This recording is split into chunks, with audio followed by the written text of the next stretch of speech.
नमस्कार दोस्तों, स्वागत है आप सभी का एक बार फिर से टीचिंग वाला पर। मेरा नाम कमलदीप सिंह है।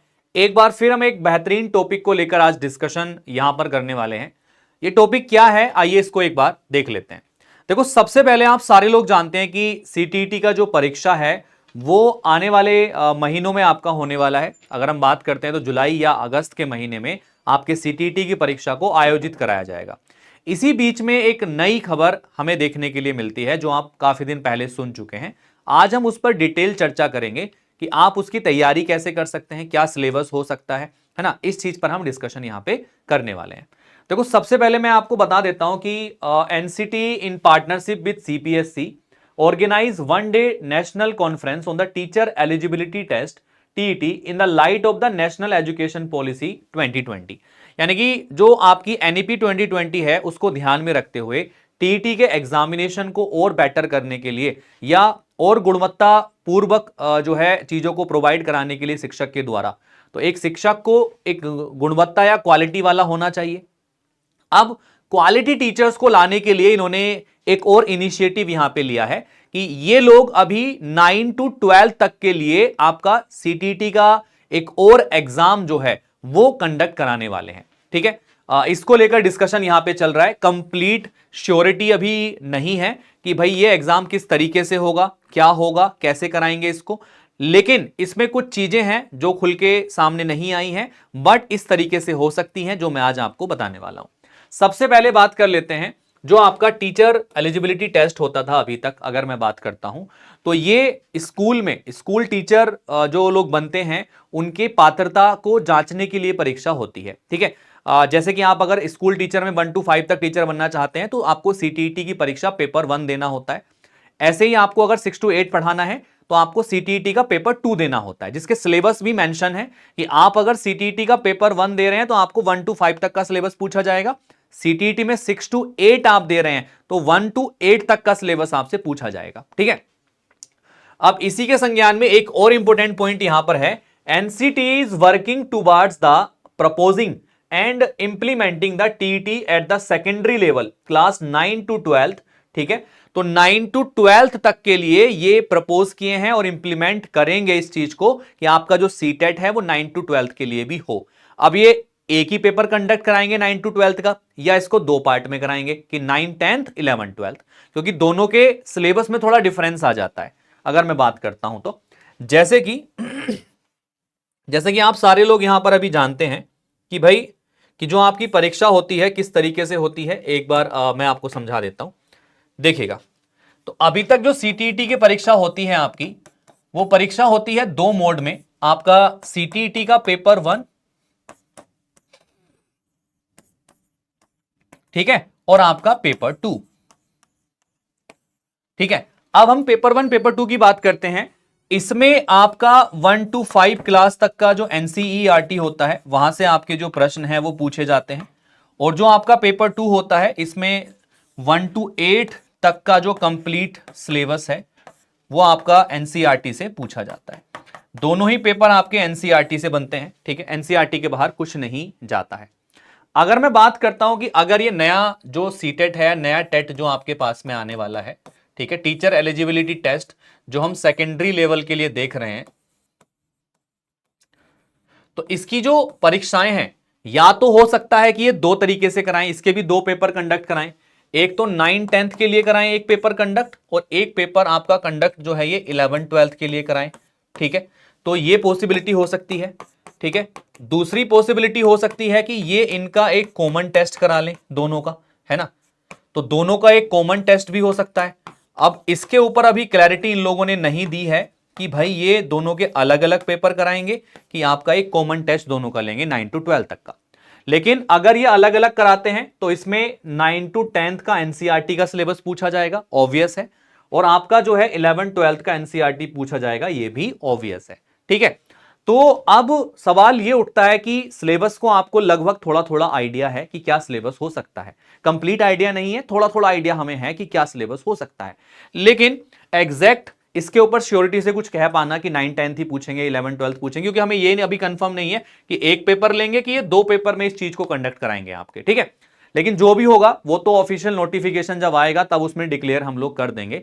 लेकिन सवाल ये उठता है कि क्या अब आप लोगों के लिए ये चीज फायदे वाली है कि नुकसान वाली है, सवाल यहां पर उठता है। अभी आप सारे लोग एक चीज जानते हैं कि अगर हमने बीएड किया हुआ है तो हमें बीएड के बाद में अभी तक टेट करने की जो है आवश्यकता नहीं होती थी अगर हमें पीजीटी के लिए अप्लाई करना है। लेकिन ये सीटेट आने के बाद में जो पीजीटी वैकेंसीज हैं, पॉसिबिलिटी है कि उनका जो एलिजिबिलिटी क्राइटेरिया है वो चेंज हो जाए।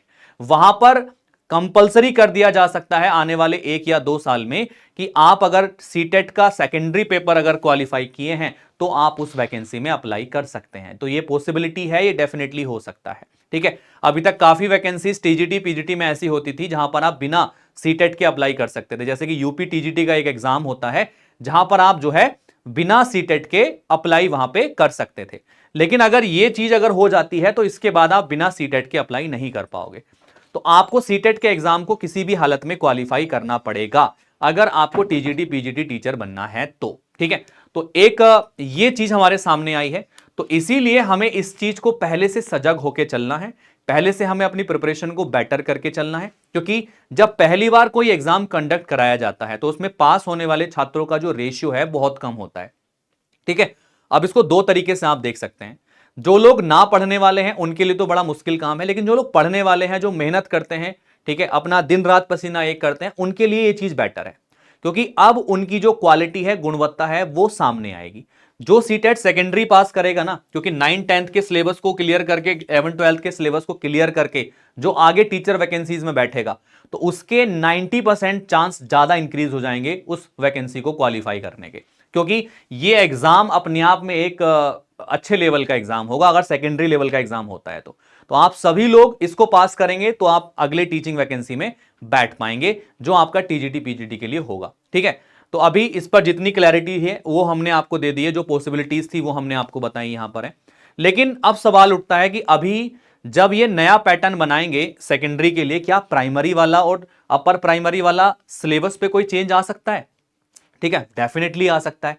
क्योंकि जब गुणवत्ता की बात आई है एनईपी 2020 को लेकर तो पॉसिबिलिटी है कि इस बार आपको सीटेट में सिलेबस चेंज देखने के लिए मिल सकता है। ये जरूरी नहीं है कि हो सिलेबस में चेंज, बट अगर ये रिस्ट्रक्चर कर रहे हैं सीटीटी के एग्जाम को तो पॉसिबिलिटी है कि एग्जाम के पैटर्न में भी चेंज आपको देखने के मिले और आपको हो सकता है कि सिलेबस में भी चेंज आपको देखने के लिए मिले। तो ये एक पॉसिबिलिटी है, आपको देखने के लिए मिल सकता है। बट अभी तक हमारा जो रिसेंट पैटर्न चल रहा है, हम उसी पैटर्न पर अपने एग्जाम की प्रिपरेशन अभी से शुरू कर दें। आने वाला टाइम ना बहुत ज्यादा टफ होने वाला है उन लोगों के लिए जो टीचिंग एग्जाम्स में जाना चाहते हैं। टीचिंग एग्जाम्स आने वाले टाइम में एक ऐसा एग्जाम होगा जिसको हर कोई क्वालिफाई नहीं कर पाएगा। अभी क्या है कि आप अगर देखेंगे तो बहुत सारे ऐसे टीचर्स आपको देखने के लिए मिल जाएंगे गवर्नमेंट सेक्शन में कि वो खुद काफी सारी चीजें नहीं जानते हैं या वो टीचर बनने लायक नहीं है। मैं ऐसा इसलिए नहीं कह रहा हूं क्योंकि मैंने खुद ऐसा देखा है काफी स्कूल्स में कि बहुत सारे टीचर्स हैं वो बच्चों को सही से एंगेज नहीं कर पाते हैं, पढ़ा नहीं पाते हैं वहां पे। ठीक है, कहीं ना कहीं क्वालिटी का थोड़ा सा मैटर करता है वहां पे। ठीक है, अब मैं ये नहीं कहता कि जो लेके गया है या सरकारी टीचर बन गया वो खराब है, खराब नहीं है, बट कहीं ना कहीं गुणवत्ता की कमी कहीं ना कहीं किसी जगह हमें देखने के लिए मिलती है और काफी जगह ऐसा है।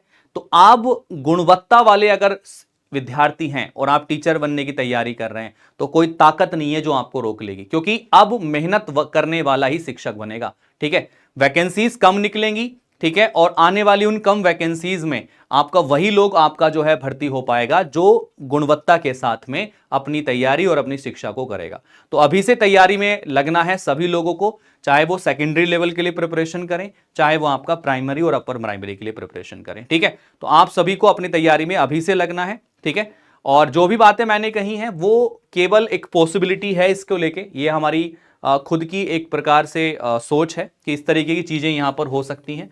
ठीक है, अभी जैसे ही कुछ ऑथेंटिक आएगा उसमें हम आपको डेफिनेटली सारी चीजों को क्लियर करेंगे कि क्या क्या हो सकता है, लेकिन ये पॉसिबिलिटीज आपको देखने के लिए मिल सकती है। ठीक है, अब इसमें यह भी पॉसिबिलिटी है कि इस एग्जाम में रीजनिंग का थोड़ा पोर्शन डाल दे, 5-10 क्वेश्चन रीजनिंग के पूछ ले, 5-10 क्वेश्चन जीके कर करंट अफेयर के पूछ ले आपसे, तो ये पॉसिबिलिटी भी है इसके अंदर। एक कॉमन जैसे सीईटी एग्जाम होता है, कॉमन एंट्रेंस टेस्ट, उस तरीके से भी इसको बनाया जा सकता है। लेकिन अभी कंप्लीटली कुछ भी कह पाना जल्दबाजी होगी, क्योंकि जब तक ये खुद से कुछ नहीं बताएंगे तब तक इसमें क्लैरिटी नहीं आ सकती। ठीक है, तो अब यह है कि आप सभी लोग नए नियमों के अनुसार, जो नए नियम आपके आने वाले हैं सीटेट के, उसके अनुसार अपने आप को प्रिपेयर करिए, ताकि आप आने वाली भर्ती में बैठ के अपने आप को साबित कर सकें कि आप इस भर्ती में बैठने लायक हैं और आपकी जो एक सीट है शिक्षक बनने की वो आपकी पक्की है। ठीक है, अगर ये एग्जाम आप क्वालिफाई करते हैं तो।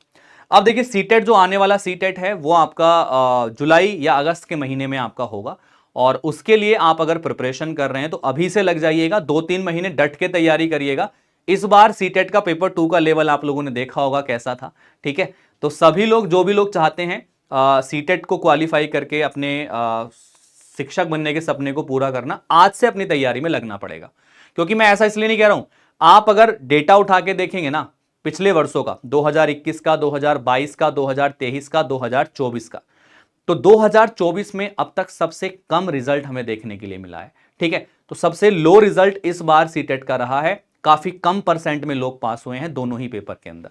इसका रीजन है कहीं ना कहीं है कि पेपर के लेवल को कहीं ना कहीं बढ़ाया जा रहा है। ठीक है, तो आप अपनी प्रिपेयर को भी बढ़ाइए, अपनी प्रिपरेशन को भी बढ़ाइए, अपनी क्षमताओं को भी बढ़ाइए, ताकि आपको कोई आने वाले समय में प्रॉब्लम ना आए। ठीक है, चलिएगा, तो आप अगर सीटेट की तैयारी कर रहे हैं तो आपके लिए टीचिंग वाला पर हमने एक ऐसा प्रीमियम बैच निकाला है जो एक गुणवत्ता वाले शिक्षक के लिए, एक गुणवत्ता वाले विद्यार्थी के लिए, ठीक है, उसके सपनों को पूरे करने का एक रास्ता है। क्योंकि इसमें हम आपको ऐसी टेक्निक से आपको सिखाएंगे कि कोई भी क्वेश्चन आपका एग्जाम में छूट नहीं पाएगा। टेक्निक क्या रहेगी इसमें मैं आपको बता देता हूं, VLDR टेक्निक हम इसमें अप्लाई करेंगे। आपको इसमें video, live class, recording class, doubt classes, revision classes, ठीक है, इन सभी क्लासेस को दिया जाएगा। साथ के साथ में एक मेंटोरशिप होगी पर्सनल टीचर के द्वारा, हैंड रिटन नोट्स आपको मिलेंगे, डाउट्स आपके क्लियर करे जाएंगे इसमें आफ्टर 4 या 5 क्लासेस, वीकली क्लासेस में आपके टेस्ट सीरीज होंगी, DPPs होंगी, सब आपको मिलने वाला है सीटेट के इस प्रीमियम बैच में। Class notes, weekly revision classes, last minute content भी होगा, प्रैक्टिस बैच फ्री होंगे आपके लिए, और प्रीवियस ईयर पेपर्स आपको लाइव क्लास में प्रैक्टिस कराए जाएंगे। तो ये सब चीजें आपके लिए हैं। अगर आप इसको ज्वाइन करना चाहते हैं तो आप यहां पर हमारे साथ जुड़ सकते हैं और अपनी सीटेट की प्रिपरेशन को और बेटर कर सकते हैं। तो भाई मेरा कहना आप सभी से अंत में यही है कि जितने भी दोस्त देखो इस तरीके के हैं जो सीटेट के लिए प्रिपरेशन कर रहे हैं या सेकेंडरी के लिए प्रिपरेशन करना चाहते हैं, तो देखो होगा क्या, आप 9 to 10 12th के लिए आप देख रहे हैं तो आज ही अपनी NCERT किताब उठाओ और 9 to 12th तक के सिलेबस को करना शुरू कर दो। ठीक है, जो भी सेकेंडरी वाले लोग हैं, क्योंकि भाई आने वाला जो टाइम है ना उसमें सबसे पहले आपको अगर चौका मारना है तो आज से प्रिपरेशन करनी पड़ेगी, क्योंकि ये लागू होगा और लागू होने के बाद आपको जो है प्रिपरेशन के लिए ज्यादा टाइम नहीं मिलेगा, क्योंकि नोटिफिकेशन जो आएगा CTET का वो पॉसिबल है कि अप्रैल या मई के स्टार्टिंग में आ जाए। ठीक है, तो आपको 2 या महीने या 2.5 महीने मिलेंगे और उसने टाइम में आप 12th के पूरे सिलेबस को पढ़ना, 11, 9, 10th के पूरे सिलेबस को पढ़ना थोड़ा सा मुश्किल कार्य होगा आपके लिए। इसलिए मेरा सजेशन है कि आप अभी से जो है 9 to 12 तक के सिलेबस को कवर करना शुरू कर दीजिए, NCERT से खुद ब खुद प्रैक्टिस करना शुरू कर दीजिएगा, ताकि जब नोटिफिकेशन आए क्लियर हमें सिलेबस की के बारे में चीजें हों। ठीक है, क्योंकि पढ़ाई कभी खराब नहीं होती, नुकसान नहीं देती। आप 9 to 10 तक 9 to 12 तक का सिलेबस पढ़ेंगे भी तो वो आपके आने वाले TGT PGT एग्जाम्स में आपके लिए हेल्पफुल रहेगा। ठीक है, तो इस एग्जाम के लिए भी हेल्पफुल रहेगा। तो अभी से पढ़ना शुरू कर दो सारे लोग और अपनी तैयारी को और बेटर करो। तो जुड़े रहो टीचिंग वाला के साथ बेटर प्रिपरेशन के लिए। So all the best, take care, thank you.